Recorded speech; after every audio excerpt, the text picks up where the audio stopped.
प्रश्न है, सुख और समृद्धि का किसी संबंधित त्योहार बैसाखी सिख धर्म की किस घटना की याद में मनाया जाता है? प्रश्न देख लीजिए। सुख और समृद्धि का कृषि संबंधित त्योहार बैसाखी सिख धर्म की किस घटना की याद में मनाया जाता है? या हम ये भी पूछ सकते हैं कि बैसाखी किस घटना की याद में मनाया जाता है? क्या बैसाखी त्योहार, बैसाखी किसका त्योहार है? सिख धर्म का। तो किसकी याद में मनाते हैं? ऑप्शन है अकाल तख्त की स्थापना में, खालसा पंथ की स्थापना में, गुरु ग्रंथ साहिब की सिख धर्म के रूप की स्थापना में और हरमंदिर साहब की स्थापना में।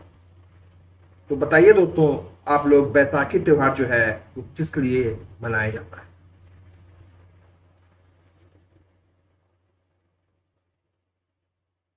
तो बैसाखी त्योहार जो सिख धर्म का प्रमुख त्योहार है वो खालसा पंथ की स्थापना की याद में मनाते हैं। किस लिए मनाते हैं? खालसा पंथ की स्थापना की याद में बैसाखी त्योहार मनाया जाता है। अगला प्रश्न है, राउत नाच या नाउत नृत्य किस प्रदेश के आदिवासी करते हैं? प्रश्न है, राउत नाच किस प्रदेश के आदिवासी करते हैं? ऑप्शन है राजस्थान, जम्मू कश्मीर, असम और छत्तीसगढ़। तो बताइए दोस्तों, राउत नाच किस प्रदेश का है या कहां के आदिवासी राउत नाच या नृत्य करते हैं? राजस्थान के करते हैं, जम्मू कश्मीर के करते हैं, असम के करते हैं और छत्तीसगढ़ के करते हैं। तो जो राउत नाच है या राउत नृत्य है वो छत्तीसगढ़ के आदिवासी करते हैं। कहां के आदिवासी करते हैं? छत्तीसगढ़ के। अगला प्रश्न है, घूमरा नृत्य किस राज्य का लोक नृत्य है? प्रश्न है, घूमरा नृत्य किस राज्य का लोक नृत्य है या घूमरा नृत्य किस राज्य का है?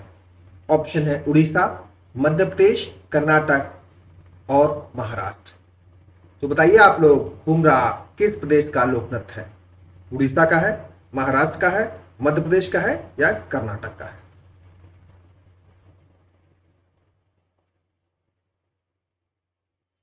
बताइए आप लोग।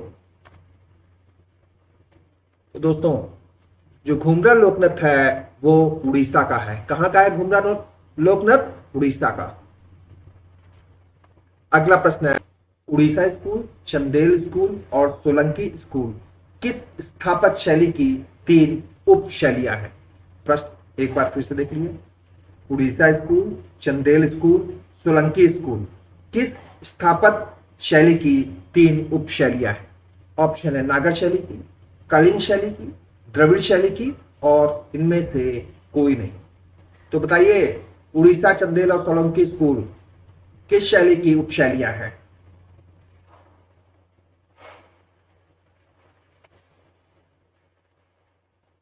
तो उड़ीसा, चंदेल और सोलंकी स्कूल जो है वो नागर शैली की उप शैलियां हैं। किसकी? नागर शैली की। अगला प्रश्न है, सतीपति संप्रदाय कहां का आदिवासी संप्रदाय है? प्रश्न है, सतीपति संप्रदाय कहां का आदिवासी संप्रदाय है? गुजरात का, महाराष्ट्र का, कर्नाटक का और मध्य प्रदेश का। तो बताइए आप लोग, सतीपति संप्रदाय कहां का है?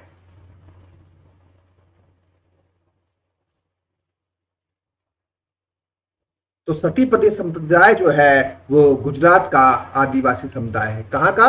गुजरात का।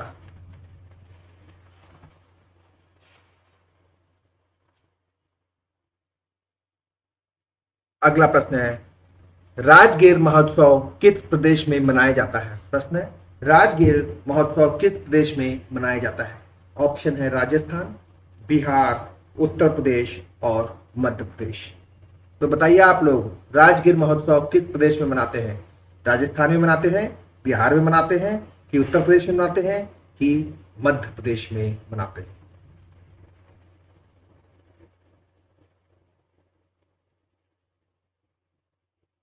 तो दोस्तों, राजगीर महोत्सव जो है वो राजस्थान में मनाया जाता है। कहां मनाया जाता है राजगीर महोत्सव? राजस्थान में।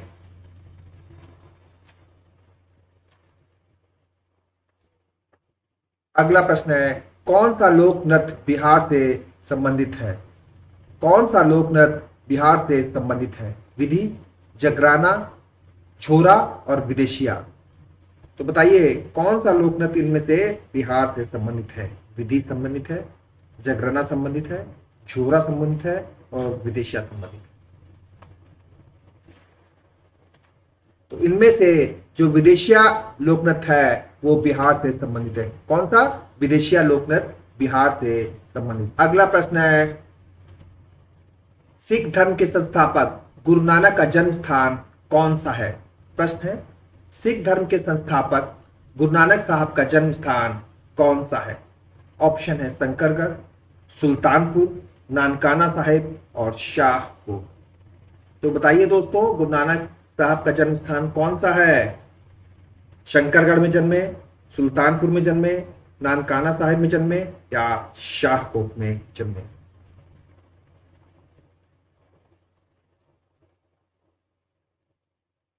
तो इनमें से गुरु नानक साहब का जन्म स्थान नानकाना साहब है। कहां है गुरु नानक साहब का जन्म स्थान? नानकाना साहब।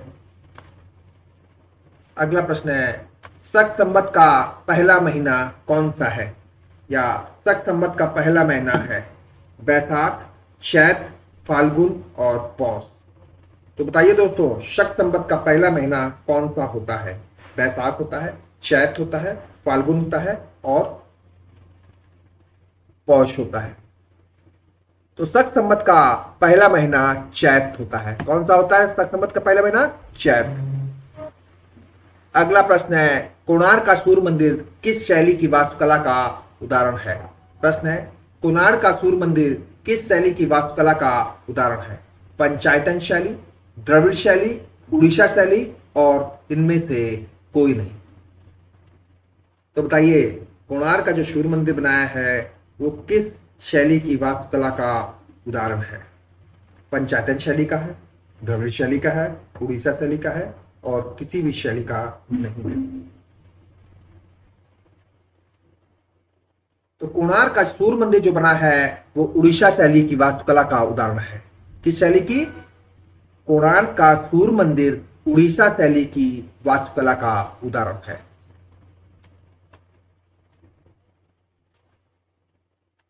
अगला है, पुंथुडू किस राज्य का नववर्ष महोत्सव है? प्रश्न है, पुंथुडू किस राज्य का नववर्ष महोत्सव है? तेलंगाना, तमिलनाडु, केरल और कर्नाटक। तो बताइए दोस्तों, पुंथुडू किस राज्य का नववर्ष महोत्सव है? तेलंगाना में मनाते हैं, तमिलनाडु में मनाते हैं, केरल में मनाते हैं और कर्नाटक में मनाते हैं। तो पुंथुडू जो है वो तमिलनाडु का नववर्ष महोत्सव है। कहां का महोत्सव है? तमिलनाडु का।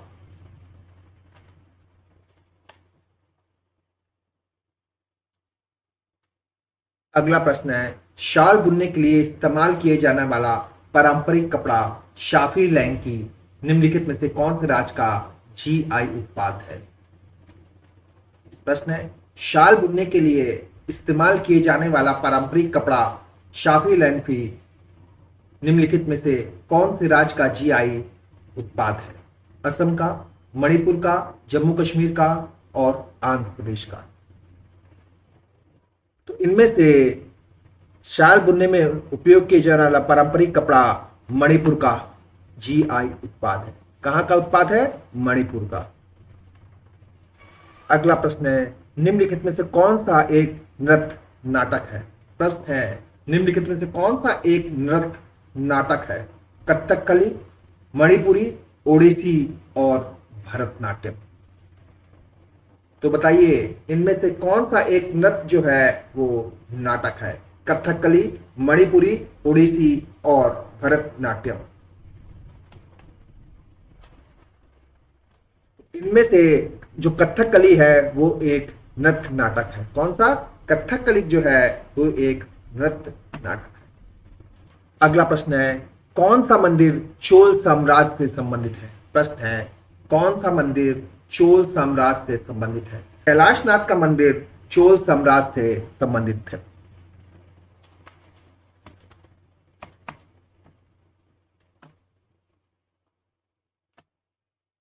अगला प्रश्न है, ब्रह्मा विष्णु और महेश के तीन मुख वाली मूर्ति जो त्रिमूर्ति के नाम से भी जानी जाती है कहाँ प्रकट है या कहाँ स्थित है? प्रश्न है, ब्रह्मा विष्णु और महेश के तीन मुख वाली मूर्ति जो त्रिमूर्ति के नाम से भी जानी जाती है कहाँ स्थित है?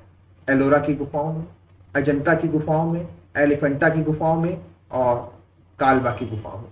तो दोस्तों, ब्रह्मा विष्णु और महेश तीन मुख वाली मूर्ति त्रिमूर्ति वो एलिफेंटा की गुफा में स्थित है। कहाँ स्थित है? एलिफेंटा की गुफा में।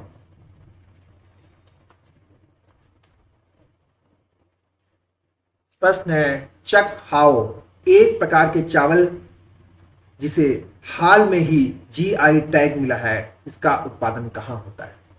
प्रश्न है, चक हाओ एक प्रकार की चावल जिसे हाल में ही जीआई टैग मिला है, इसका उत्पादन कहाँ होता है? ऑप्शन है छत्तीसगढ़, मणिपुर, मिजोरम और हरियाणा। तो बताइए दोस्तों, चक हाओ चावल का उत्पादन कहाँ होता है जिसे हाल में ही जीआई टैग प्राप्त हुआ है? छत्तीसगढ़ में, मिजोरम में, मणिपुर में और हरियाणा में। तो चक हाओ जो एक प्रकार का चावल है उसका उत्पादन मणिपुर में होता है। कहां होता है? मणिपुर में होता है चक हाओ चावल का उत्पादन। अगला प्रश्न है, बीबी का मकबरा कहां स्थित है? प्रश्न है, बीबी का मकबरा कहां स्थित है? हैदराबाद में, लखनऊ में, फतेहपुर सीकरी में और औरंगाबाद में। तो बीबी का जो मकबरा है दोस्तों वो औरंगाबाद में स्थित है और बीबी का जो मकबरा है वो औरंगजेब की बीबी का है। किसका है? औरंगजेब की बीबी का। और इसे द्वितीय ताजमहल भी कहा जाता है और कुछ लोग इसे ताजमहल की फूहड़ नकल भी कहते हैं।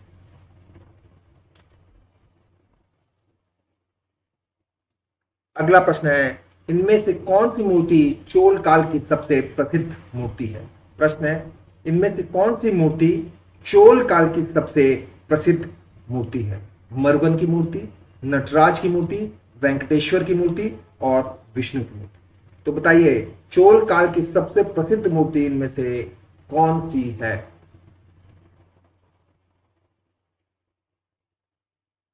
तो इनमें से नटराज की जो मूर्ति है वो चोल काल की सबसे प्रसिद्ध मूर्ति है। कौन सी मूर्ति? नटराज की। अगला प्रश्न है, कौन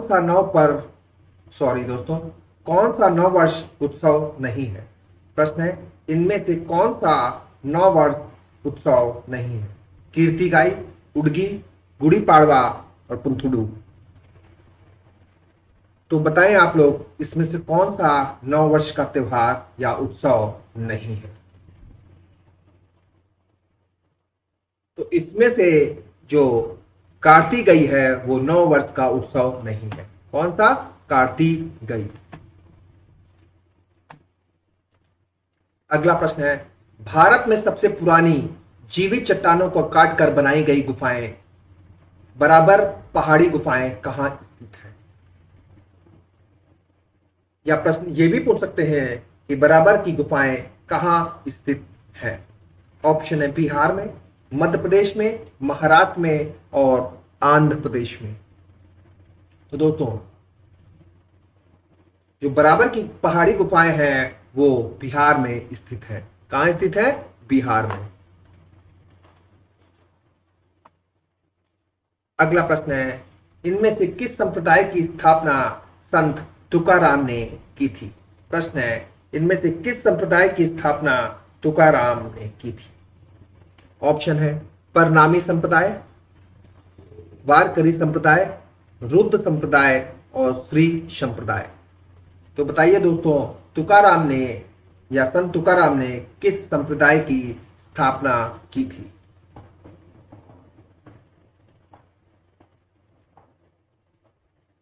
तो इनमें से वारकरी संप्रदाय की स्थापना संत तुकाराम ने की थी। किस संप्रदाय की?